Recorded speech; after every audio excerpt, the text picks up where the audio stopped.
we know it's addictive. We know that it is that consistent dopamine drip. We know TikTok has its own research about the impacts of its content on young people.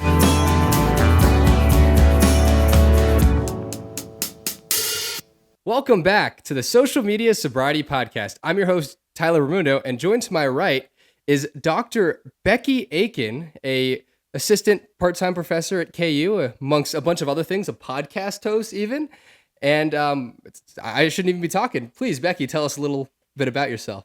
Yeah, thanks, Tyler, for having me. I'm excited to be here. So I'm actually a KU alum. So Rock Chalk. Graduated from the same program because you were sport management. Correct. Sports journalism, sport management. Yes. Yeah. So I actually got my PhD in sport management at KU as well. So a big sport fan. But I'm currently back at KU as the program director and a professor in the professional performance degree program. But like Tyler said, I also podcast and write a newsletter that is not of interest to probably the college student population that listens. And then also run a marketing consulting agency. And tell us a little bit about your podcast. Yeah. So I have a podcast called the PROF Talk Pod, which the degree program I teach in is professional performance. And it was a degree built for people, especially students who want to be entrepreneurs or content creators. And just about 8 months before I started that job, I launched my own podcast and newsletter because I'm really interested in the content creator economy and that as a job and an opportunity in life. And so I've been doing that for 2 years. I actually just hit my 2-year mark, which I'm pretty excited about. Yeah. And that has given me a chance to talk about teaching and connecting with students and kind of thinking about how the research that we do and the practice that we do can intersect with our teaching and make us better teachers.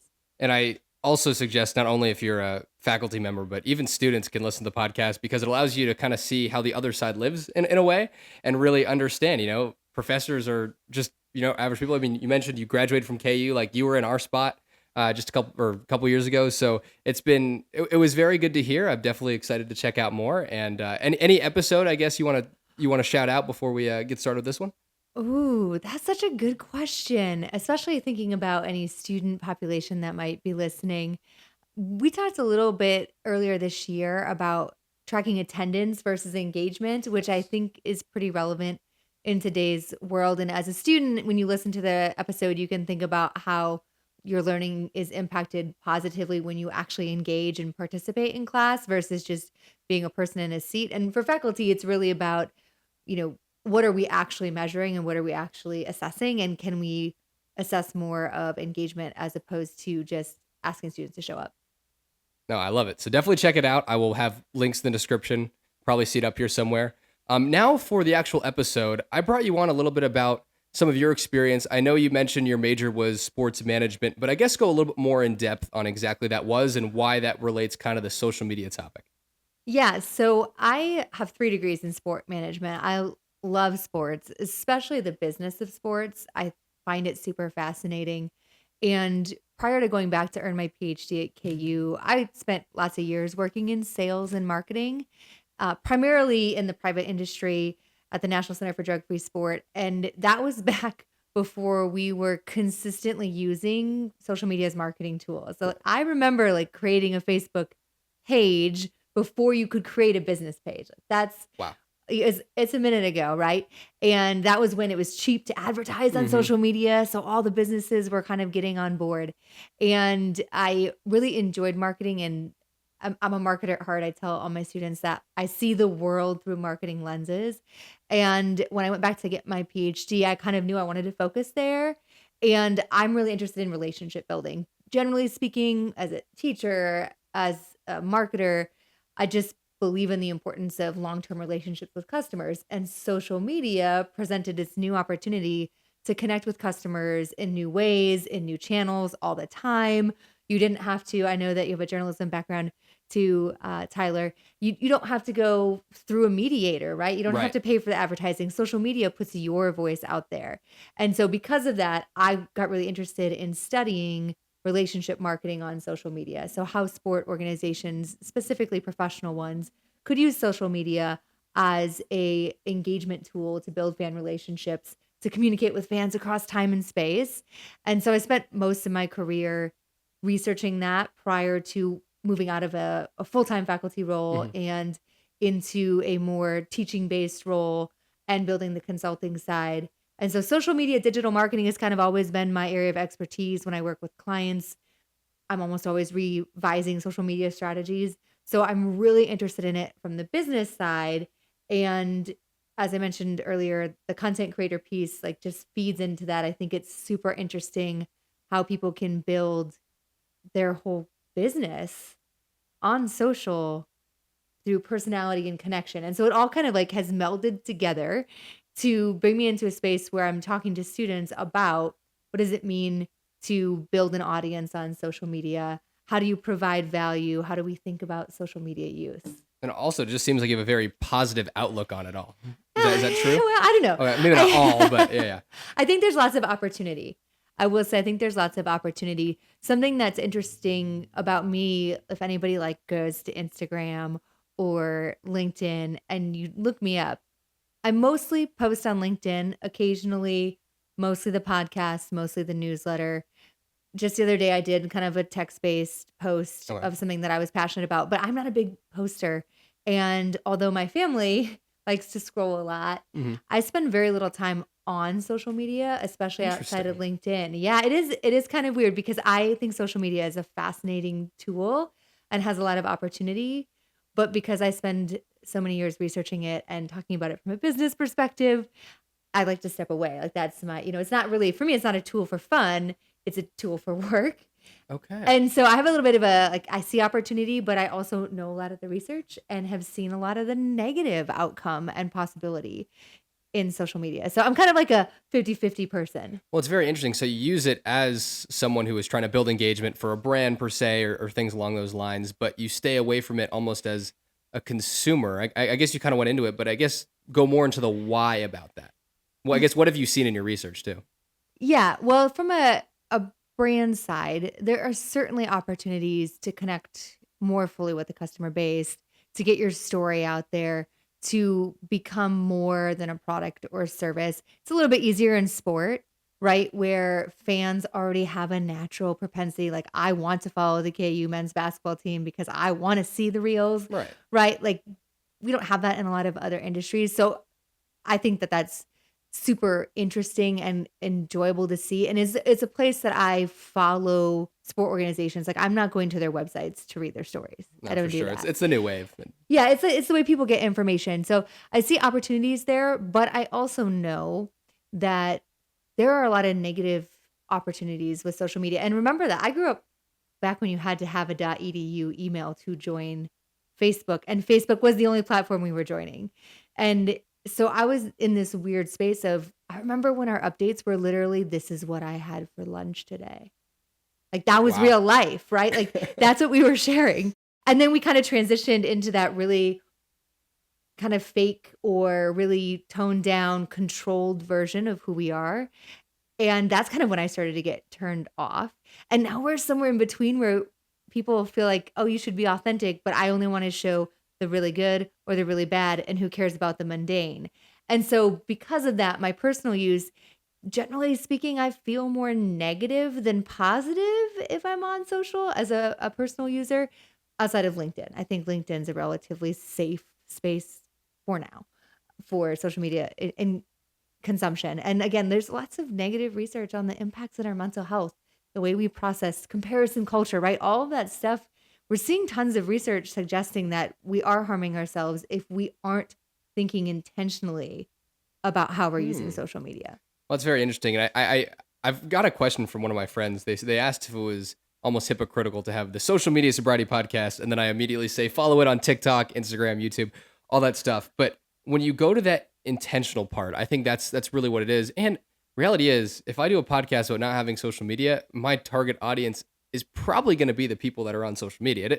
I can market to the people that are not, but it doesn't really. Like, what else am I telling them? So I guess we can almost have a discussion about this, but when you are promoting your brand or your message, right with Professor Talk, what strategies are you using to keep people engaged? And then from the flip side, as a consumer, what strategies can you detect when you're actually looking on social media? Yeah, I actually think backing us up might help a little bit. When I teach a class called Icons and Influence in the Age of Social Media, which I think is where you Yeah. found me from. And in that class, we talk about how the psychological principles of influence impact our social media behavior and are used to help people build influence on social platforms. And we talk about influence as being neither bad nor good. Influence is. And the things that people try to influence us to do are the things that are bad or good. Hmm. And obviously, perceptions of those things are different. And so, when I think about your question, like, is it hypocritical for Tyler, who's creating this podcast about social media, to ask people to consider following and subscribing and promoting on social media? The answer to that question for me is, are you being part of the positive or are you being part of the negative? Because that's the part that you can try to control. And when I think about my own content, I started the Prof Talk pod and the Prof Talk newsletter, and I'm relatively confident as a person, but I'm not an out there in front of you. I don't like to be the Okay. center of attention. Like when I got married, I was like, how quickly can I not be in the middle of the room? Like that's just my personality. And so it was hard for me to start this thing that I was the center of. Hmm. And when I was doing that, it came down to recognizing that I believe in the message enough to put the effort in to create the content. I believe in the value of what it can provide to people who need that extra help enough to promote it on social, even if I think there's a lot of negative things that happen on social. The one thing I can do is create content for good and promote that content for good. So I don't really see what you do as hypocritical, right? Because you're putting content out there that you think has value, has a message that could be helpful for people. And the people who need that message, you said it, are on social media. Like that's the option. Yeah, I think when I said hypocritical, I think I used the term more of it slipped my mind. There's a term. It's not hypocritical, but it's The irony! but going off that point, there is almost this not necessarily cynical way, but I have this idea though that I do need to get views and things like that. Which, if you think of that in a bad light, you're almost doing what you're kind of saying you shouldn't, and that is keeping people on their phones and scrolling. But when you have that message, like as a consumer, what things are you seeing that really that you can kind of use in a positive way, or not necessarily fall for the trap of maybe something that someone's marketing? Oh, that's such a good question. Something we talk so much about in class because I'm pretty upfront with students. Like I do things in class that are meant to influence their behavior Right. intentionally. The hope being, right, that I believe, and there's research that suggests that students who attend class will do better in class. So I am trying to influence them. I'm trying to encourage them to come to class, but I'm doing it for a good reason, not for a bad reason. Whereas, like, let's say I come in and I say, I'm going to bring you all Jimmy John's as long as you give me a 5 out of 5 on my evaluations. Well, that's not a great use of influence, but still influence, right? So when you as a consumer think about the content that you're consuming or as a creator, the content itself is not what's bad. It's how you're using the content or what you're trying to do with the content that can be bad, right? And so are you intentionally trying to mislead people with hooks that aren't necessarily true? Are you putting stuff out into the world that you know is inaccurate or designed to addict people to that certain message? I've got a couple, and I see things through a marketing lens, but I've got a couple marketing podcasters that Okay. I follow regularly. And they are talking about how marketers need to think critically about short form content. We know it's addictive. We know that it is that consistent dopamine drip. We know TikTok has its own research about the impacts of its content on young people. That is not great. Oh. So if we know that, and we are the creators of the content, and we know that short form content's effective for getting views, where is our ethical personal responsibility in those decisions that we make? And ultimately, we all have to figure that out, right? Right. What is my line? You have to use shorts. I have to use shorts. That's how people find your content, right? That's how people follow the YouTube, watch the episode, see more episodes. So you have to use it. So that's where I come back to is the content that you're driving them towards valuable? Do you believe in it? Do you think that message is positive for a specific audience? If so, I think you can feel better about the use of shorts. If the short is the kind that I have a 6-year-old, he's Mhm. not allowed to watch shorts. He is allowed to watch YouTube, but we have a no shorts rule. And it's because I watch his face and I see just the consistent changing, and he's not even thinking about it, right? Right. And half of it has no point, no purpose other than entertainment, which there's value in entertainment, but that's where we see, is this entertainment value worth the negative impacts we're having? And how do we as creators and consumers be sure that we're doing the best we can to try to increase the positive effects without increasing the negative effects? It's a tough balance. No, it really is. One, you took exactly one of my questions was where's that ethical line between marketing and manipulation? So great job on that. The word I was looking for is ironic too, which I'm a Yeah. little like I don't know why that slipped my mind, but this kind of brings up a bigger discussion though. And are you familiar with what's going on with like Mark Zuckerberg and the civil trial case? Yeah. So I guess the question that they're trying to answer is it the social media company's responsibility for addictive behavior, or is it just a side effect? What is your take on that whole idea? Yeah, I think it's very interesting. And one of the reasons that this lawsuit has succeeded in getting to where it is because the person who brought it isn't bringing it on the merits of the content they consumed harmed them. They're saying that the platforms themselves have algorithms and tools and tactics that are allowing that content to be created in a way that has harmful effects. So that's an important distinction because we've already seen rulings that the platforms can't be held responsible for the content message itself, but they can be held responsible for the way that they build their platforms that may be an encouraging addiction. I haven't dug too far into it. I think it's really hard to say that they don't know that what they're doing is addicting people. And it's really important that we all back up and understand how do social media companies make money? Because we don't pay for Right. accounts and we don't pay to post stuff on there if you're a content creator. So how do they make money? Through advertising. The whole goal of every social media platforms, it doesn't matter if it's LinkedIn or True Social. The whole goal of every social media platform is to get people on the platform and keep them there so that they have metrics that they can show advertisers, demonstrate that they get eyeballs and they should spend their advertising dollars with them. That's why the content you see in your algorithm is giving you more if it thinks you value that content, because the whole goal is to keep you on platform for longer, to show you more advertising, to show better numbers to advertisers, because that's where money comes from. If we don't want it to work that way, then we need to pay for accounts. Like Right. that's the other side, right? Nothing is free. Now we can go deep into how social media companies also don't have to create their own content. Somebody creates the content, they get advertisers, it's free for the user. Like it's kind of a genius business model. No. Um, at this point, now when they started, they were losing money hand over fist, and I Mhm. don't know that they are making as much as some of us think they are each year in actual profit. But when we think about it that way, of course, the platforms are built to keep us on the platform then. Now, how they're going to prove that those tools or tactics of the platform actually led to the harm, I think is going to be challenging. I think it's really challenging to differentiate, is it the 90-second video or is it the content of the 90-second video that caused the harm? So I don't know how that's going to play out. But you notice, I think it was Snapchat and was it TikTok? They settled in the lawsuit, Might have been, and I yeah. think it's Meta, and it might be Google too. Two platforms settled, the other ones didn't.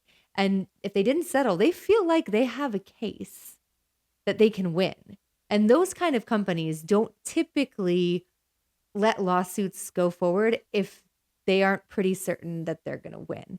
Not always, but they feel pretty confident that they can say, well, that's not our fault. That was the content's fault. Right, and that's where you kind of bear like who has the responsibility, because reality is all it is an app and a platform. So it's all about the people that are using it. And then I think this goes back to kind of what we were talking about before, but if you're a content creator or marketer, if you're doing things for the right reason, it has a pretty general positive output on what's going on out there. But then becomes the question is the people that are using it maybe to get views, to get paid, are using it for an ulterior motive. What are your comments on that idea? Yeah, well, and that's where it gets a little tricky because even if we're using it for good and people are still getting addicted in ways that, and let's be clear, addiction is when you're making changes to your daily behavior to do this other thing, right? So if I had a family member many years ago when TikTok first came out, that was up until 4 or 5 a.m. Hmm. Like that is a problem, right? That is a problem. And that can be with good content or bad content. So one, it doesn't completely absolve us if we're creating content for good reason. But as we think about what the opportunities are to move forward with like how does society exist in a world where I don't think social media is going away. I do think there's a world where social media use for 16 and under is highly limited, Right. but I don't think it's going away. So what can we do, not even just as creators, but what we talk a lot about in class, and the ultimate goal for me, this is a teaser if you're ever going to take the class, is to understand that as consumers of content, we are also part of the solution, which means that if you look at your social media feeds, you take out your phone right now, scroll that social media feed, and it is negative, hateful, terrible, untrue, whatever those things are. If it's all negative that you're seeing, that's because you consume negative content. The algorithm reflects what you consume. And that might mean Sorry, kid, I've got a tournament in 5 minutes with the lads. and that might mean if you don't want it to reflect that, you need to reconsider your consumption habits. Huh. And again, remember, the whole point is for people to stay on the platform. The algorithm is going to show the content that keeps people engaged. If you scroll fast past the rage bait, that's going to tell the platform that that's not valuable.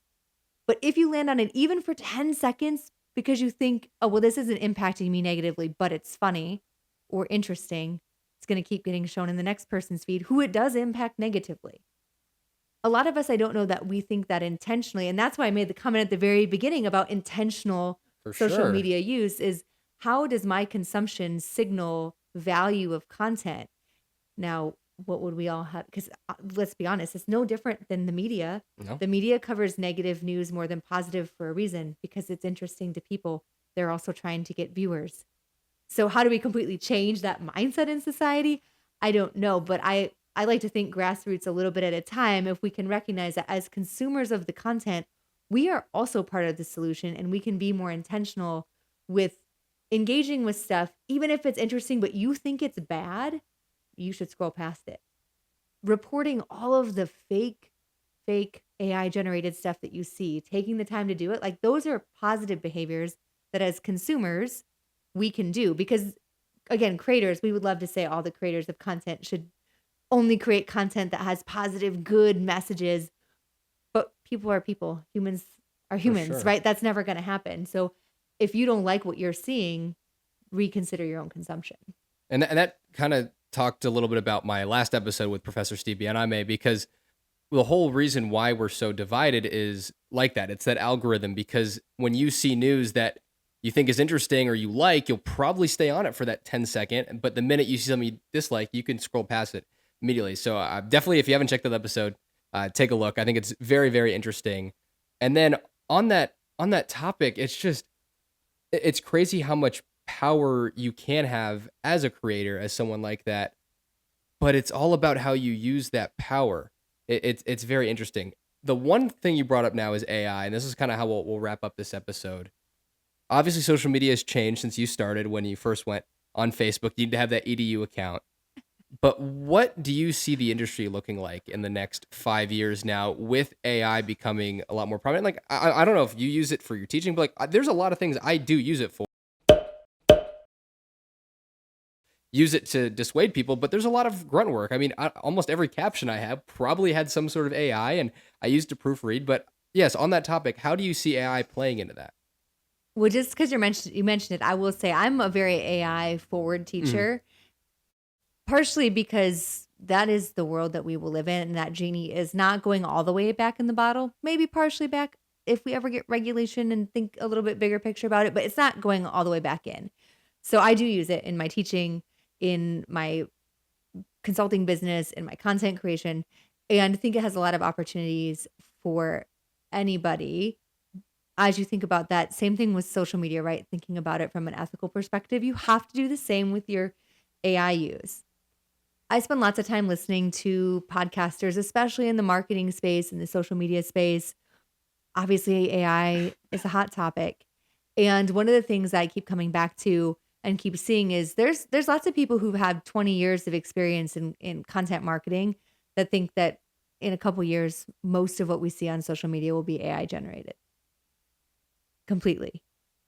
Oh, scary. I feel very average about that because social media was meant to connect people to people. Now, if that content on social media still can build connections, and if I create a video that still has a very human message that I've thought through critically and AI is just generating the video, there's a world where both can coexist, but I think it's pretty scary what AI can do.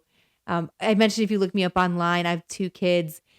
The last pictures you'll see of them are probably 2 years old, maybe more, because and there's very few of them online. We made a decision really early not to put our kids on social media.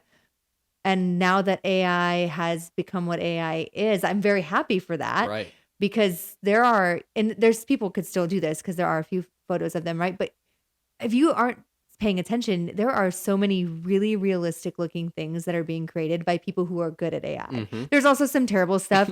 Like if I mentioned, KU men's basketball, I get lots of stuff in my feed that is very clearly fake accounts with very terrible AI pictures that are meant to drive you to click a link to about a story that's not even true, right? That's what the whole point is of it. And there's tons of that. Most of those aren't very good because those individuals aren't putting a ton of effort into it. But anybody who knows what they're doing can create something that is very realistic. And I don't love the idea of thinking that that's the world that exists on social media because that's not why social media were created.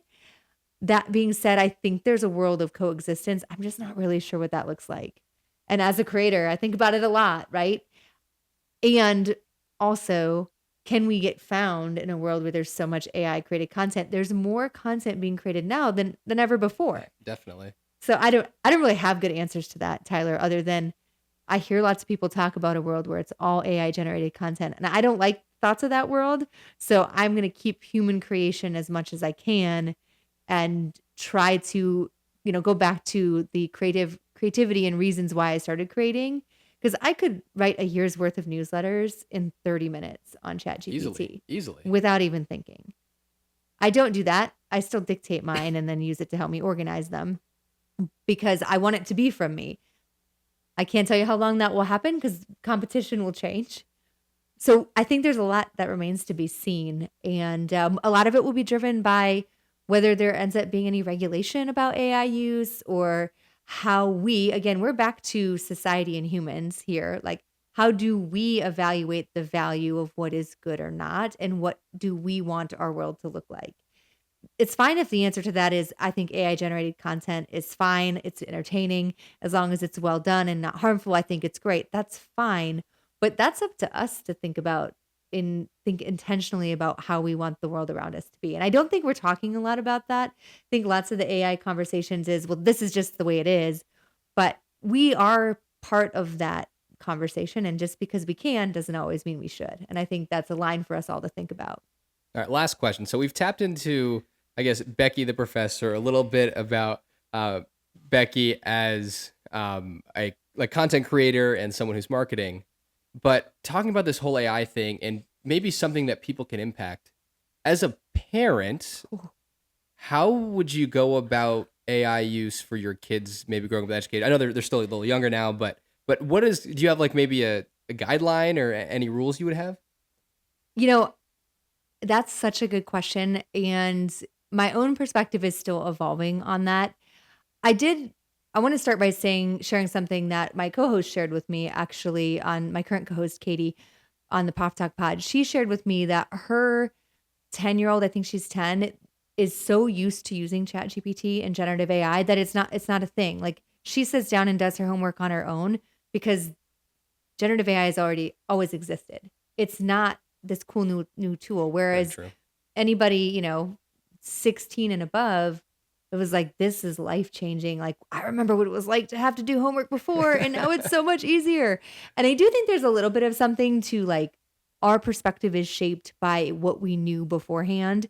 Just like I'm curious to see if the research on the harmful effects of social media on teenagers is the same for people who always grew up that way, or if it's different when you were part of that transition. I don't know what that will look like, but I'm curious about it. And so I feel the same way about AI. My kids are likely to have it so integrated in what they're doing that it's not. I think there's a world where it becomes less as an extra tool and more so ingrained in the systems and the apps and the structures that we use, we don't even realize that it's being used. So it's hard for me to guess like where we'll be at For with sure. that. But on the flip side of that, if I were giving advice to parents and as I think about myself, like we talk about what ChatGPT is when my kids are watching things.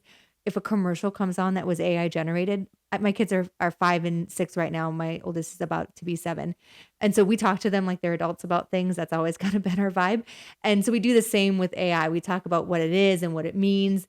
And part of my mission as an educator trickles down to them, which is we have to teach people about what it is, how it works, how to be responsible, where it can help, how it can move you forward to do things that you never could have done otherwise. And then hope that people will make decisions that will be positive, that will be useful, that will be good. And I feel the same way about the way I teach my kids about it. As a caveat, I'm terrified for them to be old enough to have phones. Oh my gosh. It seems like a terrifying world to live in. And so I think mine are probably going to hate me because I'll be like, when you're 16, you can get that phone, but we'll see. Yeah, and it's interesting here too, hearing the era, because I grew up, I was about like maybe 10, 11 when social media started taking a turn, and then I was allowed to count at 13. And, you know, if I were to hypothetically have a kid who was 13, I wouldn't even let them come close to it. And it's very interesting to hear that point. And on the same note, and you know this as a professor, 5 years ago, or maybe close to like 3 years ago, AI existed, but people were using it just to cheat and write papers, and it probably still happens today. But now you've almost made a way to use it as it's ingrained and allow it to really become part of our society. Last point I'll bring up is I talked to another KU professor who pretty much said, look, I can make no AI rules, but if you're out there in the real world getting a job, you are going to be competing against hundreds of people who probably used AI to improve their resume. And you can have a very, very good resume proofread by a bunch of people, but at the same time, AI can do it almost as good instantly. And then that is a very, very interesting point. And I think with social media and AI, it's something that is really going to be part of society. And I don't think it's about, can you run from it? Like, I guess what I did for when I was off social media, but how you can just use it in your day-to-day life and not allow it to consume you. So with that being said, Becky, do you have any final thoughts on anything we've talked about today? Yeah, I think just kind of going off of what you just said, Tyler, recognize your own personal agency in the process and be really intentional, whether we're talking AI or social media, with how you're using it, and reflect on what it's adding or not adding, which it sounds like that's what you did, right? Yeah. You kind of are thinking intentionally about that. I think intentionality is underrated. For sure. And that I think would be my main takeaway is like, just be aware of and consider and take continual stock of what you're doing and make sure that it is representing what you want out of life and how you want your own self to exist in the world. I think it was very well said. Well, thank you, Becky, so much for your time. Make sure to follow Prof Talk. I know Spotify, YouTube, any other platforms? And Apple Podcasts. Apple Podcasts. She has a LinkedIn too, so make sure to give her a follow. She was very nice. Messaged her through, found the podcast. It was great. And for everyone else listening, thank you for tuning in to Social Media Sobriety. We'll see you next week.